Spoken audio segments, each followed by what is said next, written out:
오늘 함께 나눌 말씀의 제목은요, 구원에 대한 아버지의 마음입니다. 구원을 바라보시는 주님의 마음, 구원에 대해서 생각하시는 주님의 생각, 이것을 우리가 이 말씀을 통해서 한번 같이 우리가 좀 듣기를 원합니다. 누가복음 15장 1절부터 말씀입니다. 1절부터 우리가 말씀을 보겠습니다. 누가복음 15장 1절입니다. 제가 받들어 읽겠습니다. 모든 세리와 죄인들이 말씀을 들으러 가까이 나오니 바리새인과 서기관들이 수군거려 이르되 이 사람이 죄인을 영접하고 음식을 같이 먹는다 하더라. 우리가 이제 예수님과 바리새인 서기관, 바리새인과 이 구원관이 틀렸습니다. 그래서 예수님은 정말 이 땅에 계실 때 그 1분 1초가 얼마나 중요하셨겠어요. 그래서 구원하시기 위해서 세리와 죄인들을 만나러 이렇게 들어가시고 또 같이 음식을 드시고 식사하시고 이런 일들을 하셨습니다. 그런데 바리새인들의 눈에는 그것이 이 구원과 아무런 관련이 없는 것과 같았다라는 것입니다. 그래서 하나님께서 구원하시는 방법이 아니다라고 이제 그렇게 단정했던 것이죠. 그러니까 하나님의 구원하시는 방법을 오해했습니다. 그때 주님께서 이제 내가 생명을 구하는 방법은 우리 하나님 아버지의 구원하시는 방법은 마음은 이거다라고 말씀하시는 게 이제 누가복음 15장 3절 이하의 말씀입니다. 예수님께서 이제 말씀하십니다. 3절입니다. 예수님께서 그들에게 이 비유로 이르시되, 이제 이거 설명하시기 위해서 말씀하시죠. 4절입니다. 너희 중에 어떤 사람이 양 100마리가 있는데 그 중에 하나를 잃으면 99마리를 들에 두고 그 잃은 것을 찾아내기까지 찾아다니지 아니하겠느냐. 자, 건너뛰어서 8절 말씀도 봅니다. 8절. 어떤 여자가 10 드라크마가 있는데 하나를 잃으면 등불을 켜고 집을 쓸며 찾아내기까지 부지런히 찾지 아니하겠느냐입니다. 자, 여기 말씀의 핵심은 뭡니까? 핵심은 아버지 하나님은 잃어버린 자들을 간절히 그리고 적극적으로 찾으시는 분이시다. 이렇게 이제 우리가 볼 수 있습니다. 여기까지 동의하시죠? 아버지 하나님은 잃어버린 자들을 찾으시는 분이십니다. 찾기 원하시는 분이고 간절히 적극적으로 찾으시는 분이십니다. 그런데 여기서 좀 더 우리가 구체적으로 아버지 하나님의 구원하시는 방법을 알기 위해서 그 다음에 있는 말씀이 이제 중요합니다. 이 다음에 있는 말씀이 아버지 하나님의 구원하시는 방법을 이해하는 데 중요한 말씀입니다. 자, 누가복음 15장 11절입니다. 제가 이것을 이제 쉬운 성경으로 한번 제가 써놨습니다. 11절입니다. 예수님께서 말씀하셨습니다. 어떤 사람에게 두 아들이 있었다. 그런데 작은 아들이 아버지에게 말했다. 아버지, 제가 받을 몫의 재산을 주십시오. 그러자 아버지는 재산을 두 아들에게 나누어 주었다. 며칠 뒤에 작은 아들은 모든 재산을 모아서 먼 마을로 떠나버렸다.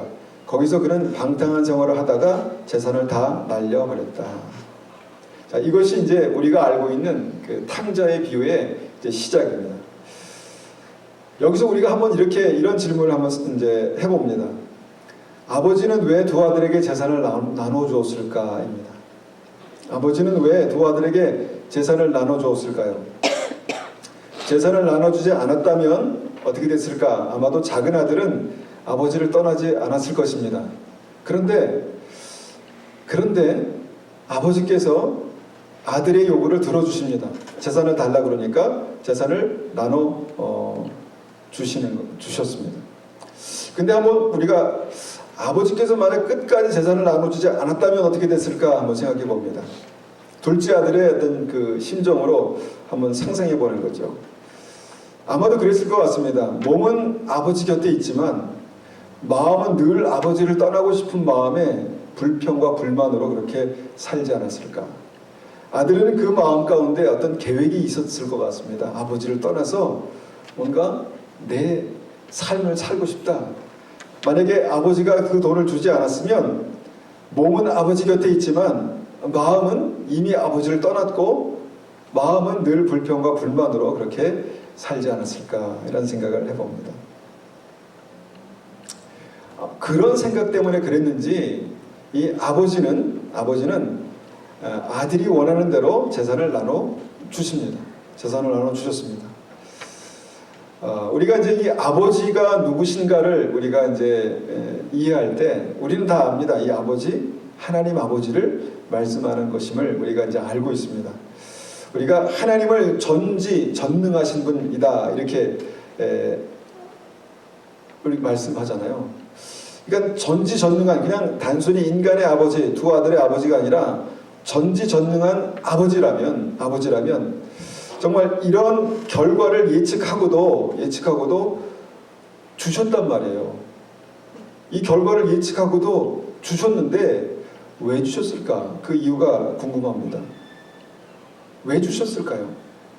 그거 주면 그런 결과가 나타날 줄 아시는데도 이걸 주셨단 말이죠. 그런데 문제는 그것을 아시는 아버지 하나님께서 왜 그 아들의 요구를 들어주시고 주셨을까입니다. 한번 생각해 보셨습니까?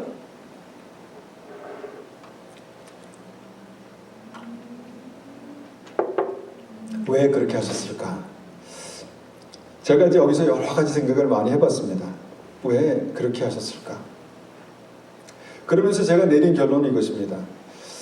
아버지와의 온전한 관계는 아까 말씀드렸지만 몸만 있는 것이 아니라 마음도 있는 것, 그것이 아버지와 온전한 관계인데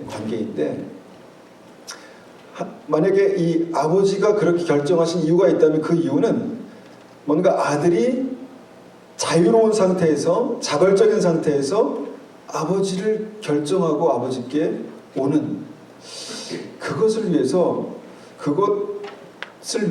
그것을 허락하신 게 아닌가, 그런 생각을 해봤습니다. 이것이 어떤 의미로 우리에게 올지는 모르겠지만 아들이 뭔가 몸만 여기 있는 게 아니라 스스로 삶 속에서 깨닫고 실패와 절망 가운데 내가 아버지께 가야 되겠다, 내가 아버지와 함께 있는 것이 내가 살 길이다라는 것을 깨닫고 있는 것이 필요했기 때문에 아버지께서 스스로, 그 아들이 그렇게 결정하고 스스로 생각하고 결정할 때를 주님께서 예측하시면서 그렇게 하시지 않았나라는 생각을 해봅니다. 성경에 나오지 않지만 우리가 성경의 이런 이 내용들, 이런 어떤 그 상황들을 다른 말씀에서도 충분히 우리가 생각해 볼 수 있는데, 주님께서 만약에 동산 중앙에 선악과를 만들지 않으셨으면 얼마나 좋았을까라는 생각을 해봅니다. 굳이 그것을 만드셔가지고 따먹게 하시고 또 그렇게 동산에서 쫓겨나게 하셨나? 어려운 부분이지만 이것도 한번 그렇게 생각해 봅니다. 하나님의 큰 그림, 빅 픽처, 큰 그림이 있지 않았을까? 이렇게 이제 생각해 보는 거죠. 결과는 선악과를 만들어 주셨습니다. 그리고 이 선악과라는 것은 하나님을 내가 믿을 선택을 내가 하는 것입니다. 하나님의 말씀을 100% 믿을 선택을 내가 하느냐? 못 믿겠어. 하나님 잘 못 믿겠어. 혹시 이것을 두신 이유가 다른 게 있지 않을까? 라는 생각을 하거나, 그러니까 스스로가 고민하고 선택할 어떤 그 기회가 이제 선악과 앞에서 있었다는 것이죠.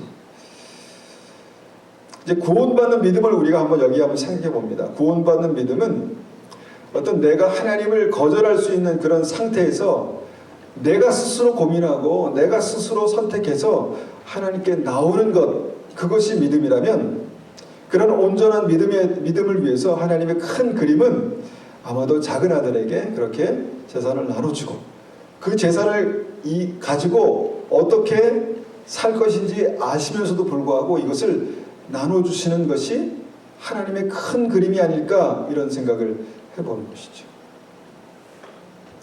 이런 의문을 가지고 같은 질문을 계속 해봅니다. 하나님께서 솔로몬을 축복하시지 않으셨더라면 어땠을까? 솔로몬이 마지막 마지막 인생이 노년에 후반부에 많은 이방 여인들과 정략 결혼을 했습니다. 나라를 지키기 위해서.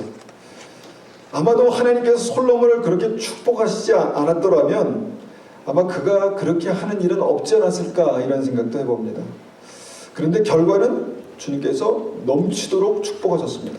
그래서 많은 사람들한테 막 자랑하고 그 왕국을 자랑하고 그렇게 했습니다. 그런데 그 인생의 마지막이 하나님께로부터 돌아서는 그런 인생으로 결론을 내리는 것이죠.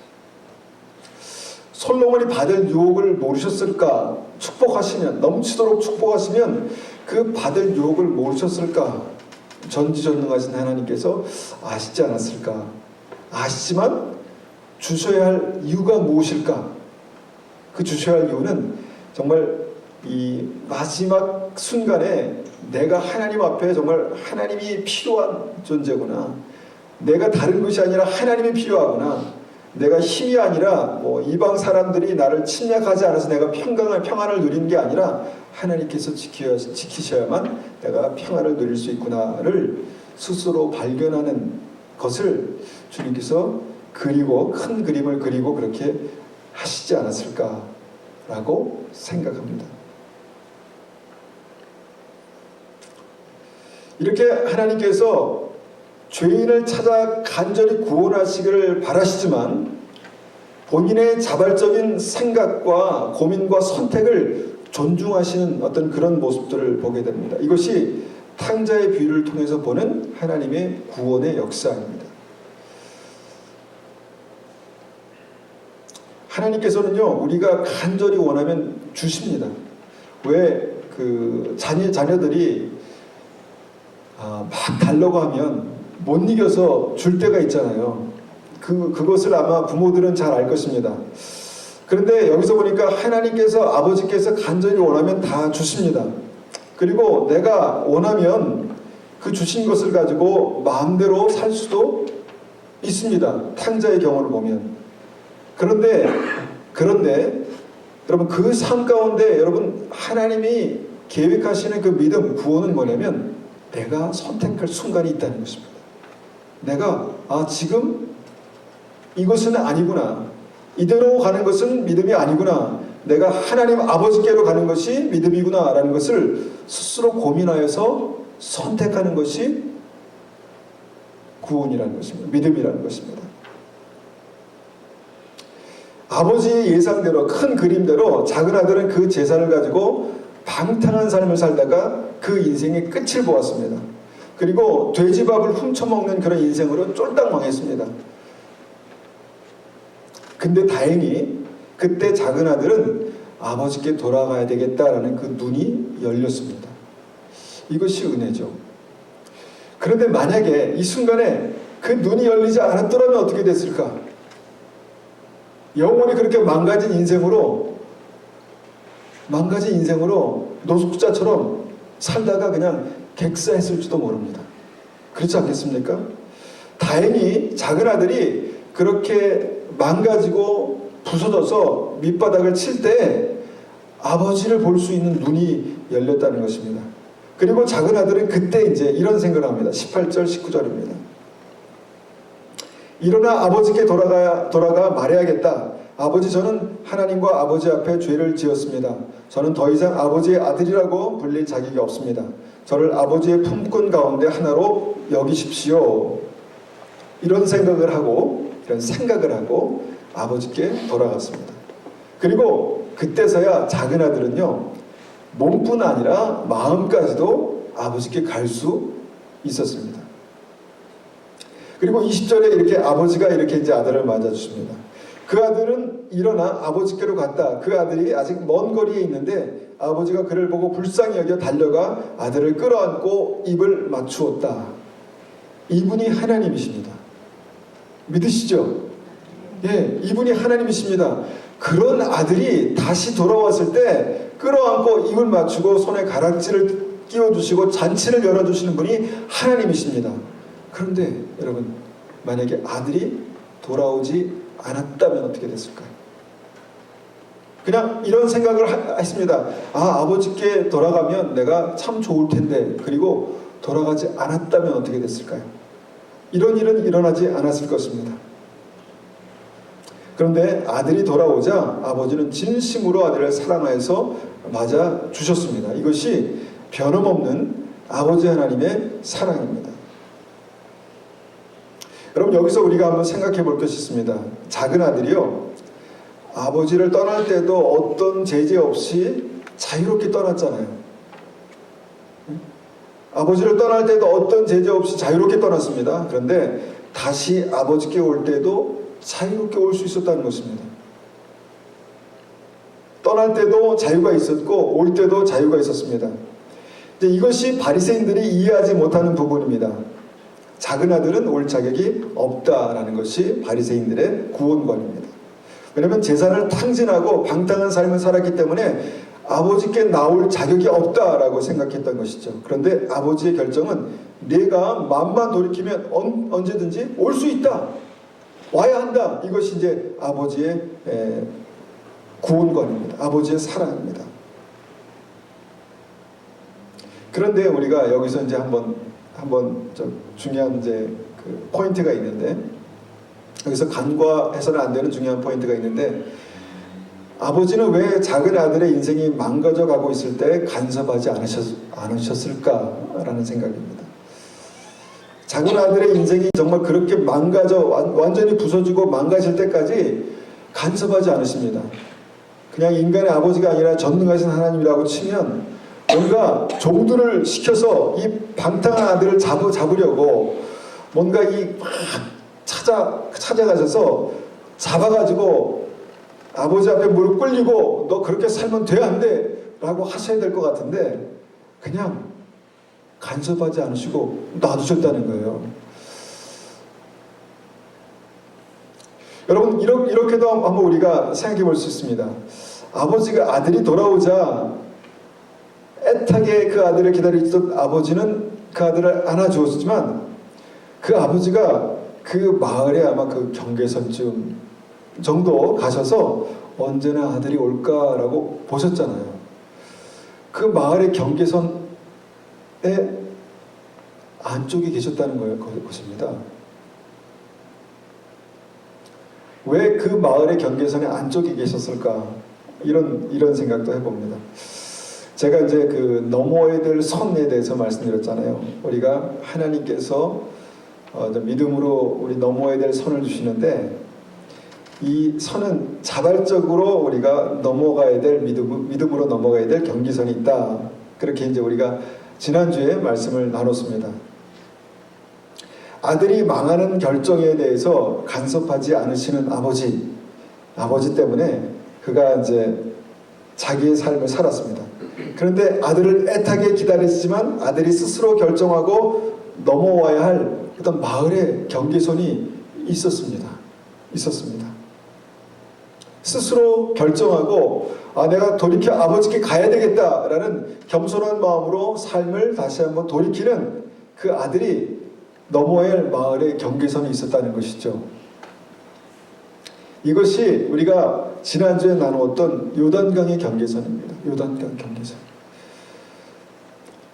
홍해의 경계선은요, 은혜로 넘어가지만 이 요단강의 경계선은요, 스스로의 믿음의 결단을 통해서 건너갈 수 있습니다. 스스로 믿음의 결단으로만 넘어갈 수 있습니다. 하나님은 모든 이스라엘 백성들을 구원하기 원하시지만 스스로 경계를 넘어가기를 싫어하는 백성들을 구원하지 않으셨습니다. 여러분 이것을 우리가 아셔야 합니다. 왜 아버지가 마을 어귀에서 그 아들이 돌아오기만을 그렇게 기다리고만 계셨을까? 직접 종들을 데리고 찾아가서 뭔가 우리의 믿음은 종들을 데리고 찾아가서 막 흔들고 막 치셔서 그렇게 오게 하실 줄로 생각하는데 마을 어귀에서 그 아들이 오기만을 기다리고 어떤 경계를 넘어와서 가까이 오니까 그때 안아주셨잖아요. 이 선이 있더라는 것입니다. 아버지가 애타게 그 아들을 기다렸지만 작은 아들이 끝까지 안 돌아왔다면 어떻게 됐을까? 그래도 탕자의 비유는 아버지와 아들이 함께 만나는 것으로 결론을 맺었을까? 그거는 아니라는 것이죠.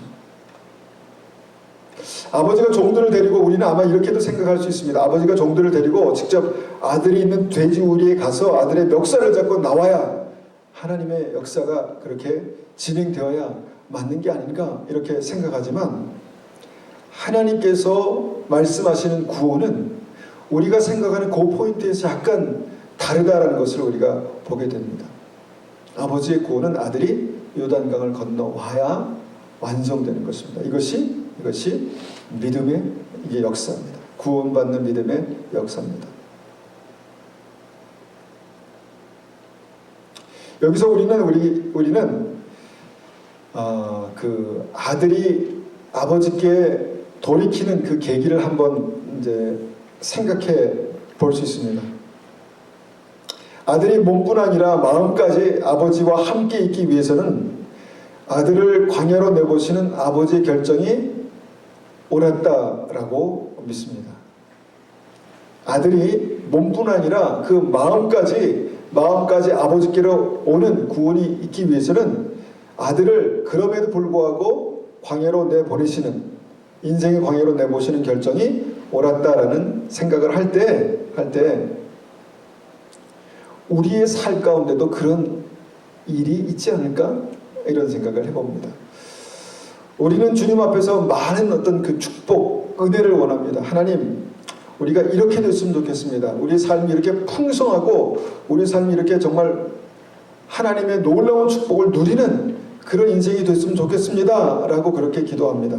그리고 하나님께 이것저것 우리의 계획대로, 우리의 생각대로 하나님 앞에 구합니다. 그런데 그것이 하나님의 큰 그림 가운데 정말 단지 축복일까? 이런 생각을 해봅니다. 단지 축복일까? 하나님의 큰 그림 가운데 우리의 인생이 정말 이 돼지밥을 먹을 지경은 아니지만 정말 문제를 만나고 어려움을 만나서 인생이 바닥을 칠 때가 있습니다. 그것은 하나님의 저주일까? 이런 생각을 해봅니다. 그러니까 우리가 생각하는 축복, 우리가 생각하는 저주, 우리가 생각하는 어떤 하나님의 징계, 이것이 다가 아니라는 것입니다. 이 아들이 돼지밥을 먹을 지경까지 그렇게 완전히 망하지 않았다면, 대충 망했다면, 대충 망해서 주머니에 쓸 돈이 조금 남아있고 그랬다면 어떻게 됐을까? 아들이 정말 아버지께 왔을까? 돌아오지 않았을 것 같습니다. 우리는 이런 그 하나님의 큰 그림을 우리가 다시 한번 생각해 보면서 우리가 구원받는 하나님의 백성들이 이 광야를 반드시 통과해야 하는 이유를 그렇게 다시 한번 발견하게 됩니다. 한번 제가 제게 질문해 봤습니다.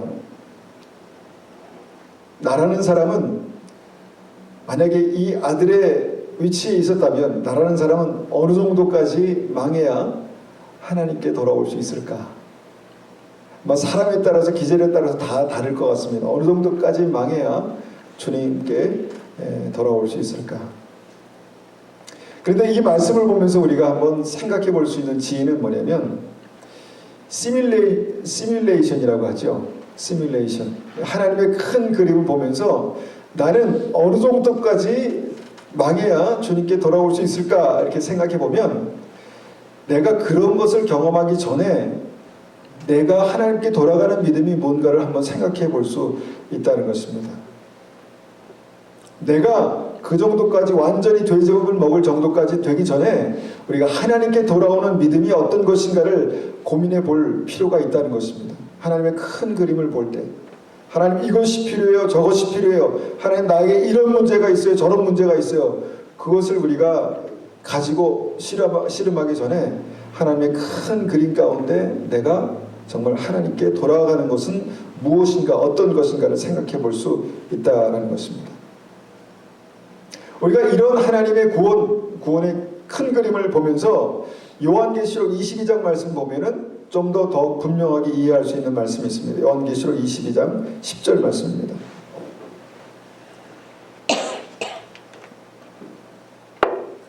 요한계시록 22장 10절입니다. 또 내게 말하되 이 두루마리 예언의 말씀을 인봉하지 말라. 때가 가까우니라. 자, 이 말씀이 무슨 말씀입니까? 때가 가까우니까 이 예언의 말씀을 가리지 말고 이것을 비밀로 하지 말라. 이렇게 말씀합니다. 그것이 무엇인가? 11절입니다. 11절. 불의를 행하는 자는 그대로 불의를 행하게 하고 더러운 자는 그대로 더럽고 의로운 자는 그대로 의를 행하고 거룩한 자는 그대로 거룩하게 하라. 이 말씀 한 절만 보면은 하나님께서 완전히 아무 신경 안 쓰고 방치하신다, 이렇게 이제 우리가 생각해 볼 수 있는 것이죠. 아버지의 마음을 모르면 하나님이 좀 신경도 안 쓰시는구나, 이렇게 생각할 수 있다는 것이죠. 그런데 우리가 마태복음 15장의 탕자의 비유의 말씀 보면 아버지의 마음을 가지고 이 말씀을 보아야 된다는 것입니다. 아버지의 말씀, 애타게 우리를 기다리고 우리가 돌아오기를 간절히 기다리는, 그래서 우리가 그 자리에서 다시 한번 바닥을 쳤다면 다시 일어나서 내가 아버지께 가야 되겠다라고 우리의 이 다리로 주님 앞에 걸어 나가는, 그래서 그 경계, 믿음의 경계를 넘어서 아버지께 가는 그런 믿음을 생각하지 않고 이 말씀 보면요, 하나님 이렇게 하시는 게 맞나, 이런 생각이 든다는 것이죠. 불의를 행하는 자는 그대로 불의를 행할 수 있습니다. 더러운 삶을 사는 사람은 그대로 더럽게 살 수 있습니다. 의로운 사람은 그 와중에도 의롭게 살고요, 거룩한 사람들은 믿음을 지키며 거룩하게 살아갑니다. 이것은 우리의 몫입니다. 우리의 믿음의 몫입니다. 그런데 12절 말씀 보니까 이제 마지막 때 주님께서 보라, 내가 속히 오리니 내가 줄 상이 내게 있어 각 사람에게 그가 행한 대로 갚아주리라 라고 말씀하십니다. 이것이 하나님의 마지막 때 하나님의 어떤 그 심판의 말씀입니다. 다행히 둘째 아들은요, 그 자리에서 돌이켜서 아버지께 와서 아버지의 놀라운 사랑을 누렸습니다. 그런데 만약에 그가 그 자리에서 돌이켜서 아버지께 오지 않았다면 그가 행한 대로 갚아주리라 라고 말씀하신 그 전반부, 불의를 행하는 자, 또 더러운 자, 이런 삶을 살다가 하나님께서 그 행한 대로 갚아주시는 그 은혜가 그런 일들이 있을 수 있다는 것입니다.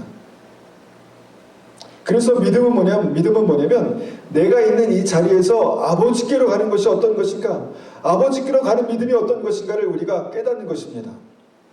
내가 힘들고 어려운 일이 있습니다.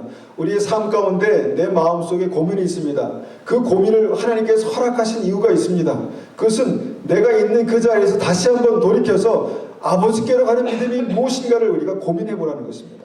아버지께로 가는 믿음이 무엇인가, 아버지께로 가는 것이 무엇인가, 아버지께로 가는 그 믿음을 붙들고 아버지께로 가는 이들에게 주님께서 아버지의 사랑을 경험하게 하실 것입니다. 저도 이 말씀을 제 삶 가운데, 인생 가운데 비춰보면서 나는 지금 어떤 믿음을 가지고 있는가, 곰곰이 생각해 봤습니다. 내가 아버지의 사랑을 누리는, 정말 아버지의 온전한 사랑을 누리는 그 삶으로 날마다 가고 있는가, 아니면 몸은 아버지와 함께 있지만 마음은 멀어져 있는 그 첫째 아들과 같은 그런 믿음의 삶을 살고 있는가, 아니면 나는 정말 아버지께 좋은 것을 받아서 내가 누리고자 하지만 내 삶은 아버지께 멀리 떨어져서 점점 더 멀리 가는 인생을 살고 있는가 한번 생각해 보게 됩니다. 그리고 정말 내가 아버지께 돌아가는 이 믿음이 뭔가를 다시 한번 제 삶 가운데 적용하게 됩니다. 계시록 22장 13절에 이렇게 말씀합니다. 나는 알파와 오메가요, 처음과 마지막이요, 시작과 마침이라. 우리가 늘 함께 생각하고 나누는 것 중에 하나는 우리의 믿음에 시작이 있고 과정이 있고 마침이 있습니다. 우리가 오늘 교동문에서 말씀을 읽었던 것처럼 주님 오실 때가 가까웠다라는 그런 고백을 우리가 했습니다. 주님 오실 때가 가까웠습니다. 마침이 가까웠습니다. 그래서 이 말씀이 우리에게 더욱 중요하다고 믿습니다. 우리가 주님 앞에서 아버지께 날마다 나아가는 믿음이 나에게 있는가를 우리가 돌아볼 때입니다. 그러면서 이런 기도를 우리가 한번 같이 드리기를 원합니다. 나는 지금도 여전히 아버지의 재산을 구하는 믿음이 아닌가 혹시? 아버지, 나에게 아버지의 재산을 좀 나눠주십시오. 나에게 좋은 것을 주십시오. 나에게 축복이 필요합니다. 하나님의 넘치는 축복이 필요합니다. 라는 어떤 아버지의 재산을 구하는 믿음에 머물러 있지 않는가 생각합니다. 여러분, 아버지의 재산을 받아서 그걸 가지고 우리의 삶을 탕진하는 것은 그냥 시뮬레이션만으로 충분합니다. 그 그것이 우리가 생각하는 축복이 아닐 수 있습니다. 솔로몬의 축복이 그것이 축복이 아닐 수도 있다는 것입니다. 넘치도록 축복을 받았지만 내가 망해도 한번 그렇게 한번 받아보고 망했으면 좋겠다라고 생각하시면 안 되는 것입니다. 넘치는 축복을 받았지만 나중에 주님을 떠나는 일이 있었습니다. 하나님께서 사랑하신 그 자녀들에게 감당할 만큼 주십니다. 감당할 만큼 주십니다. 여러분, 먼저 그 나라와 그 의를 구하라, 그리하면 그 모든 것을 더하시겠다 말씀하셨잖아요. 하나님께 아버지의 재산을 구하는 믿음이 아니라 하나님 아버지의 마음을 구하는 믿음을 여러분 소유하시기를 축원합니다. 오늘 제목이 아버지의 구원하시는 방법이에요. 그렇다면 우리가 예수님의 십자가는 어디에 나오는가 이런 생각을 해봅니다. 예수님의 십자가는 도대체 어디에 나오는가? 여러분, 아무리 아들이지만 아버지께 등을 돌리고 아버지의 재산을 탕진한 염치 없는 죄인, 그래서 정말 바리새인들의 입장에서는 어떻게 그런 사람이 하나님께 나올 수 있어, 아버지께 나올 수 있어 라고 생각했던 사람도 또 주님께 오기만 하면, 내가 아버지께 돌아가자 라고 마음을 먹으면 갈 수 있다는 것입니다. 이것이 정말 하나님께서 말씀하신 첫 번째 구원의 첫 번째 파트입니다. 두 번째는 내가 결정하고 주님께 나아가는 것이 두 번째 파트입니다. 하나님께서 우리의 필요를 큰 그림 가운데 다 주시고 인도하시지만, 또 때로는 우리를 치시고 우리를 흔드시지만, 결과적으로 큰 그림은 뭐냐? 내가 결정하고 아버지께 나아가서 정말 그 요단강 경계선을 넘어가는 것이 믿음이다라고 그렇게 주님께서 말씀하시는 것입니다. 이것이 하나님 아버지의 큰 구원의 큰 그림입니다. 계시록 22장 14절 말씀을 마지막으로 읽고 말씀을 정리하겠습니다. 자기 두루마기를 빠는 자들은 복이 있으니 이는 그들이 생명나무에 나아가며 문들을 통해 성에 들어갈 권세를 받으려 함이로다. 우리가 이 믿음으로 날마다 우리를 정결케 하고 우리의 삶을 돌이키고 다시 한번 아버지께로 나아가는 그런 은혜, 예수 그리스도의 보혈을 의지하여서 아버지께로 나아가는 그런 은혜가 우리에게 있으시기를 축원합니다. 한번 같이 이 말씀을 가지고 기도하겠습니다.